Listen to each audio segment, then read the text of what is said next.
What's up guys, welcome back to Learn AI, and in this video I'm going to show you how to get access to Grok 3 API.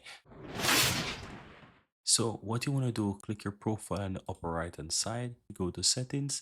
So you have your account here. On the account, go to manage. It's going to take you over here to your account details. Then on the lower left hand side you will see API console. Click on that. Once you're here on the left hand side, simply go ahead and click API models, and you will see the option that says Grok 3 is coming soon.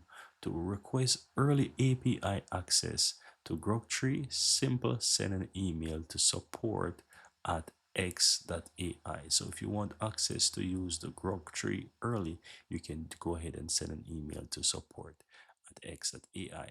Now you can even learn more about this. So while you wait to have access, you can come here and you can check out the amazing information here that you can find about what is Grok 3, how it works, some of the amazing stuff that you can do with it. It's really cool. One really cool thing is that it can create some incredible games, as you can see here, guys. Some people say it is so scary, and it's really cool. Once you get access to it, you can easily go ahead and basically download your API key. So on the left hand side, you would then go to keys, and then you can easily get your API keys or create an API key once you're ready. And that's it.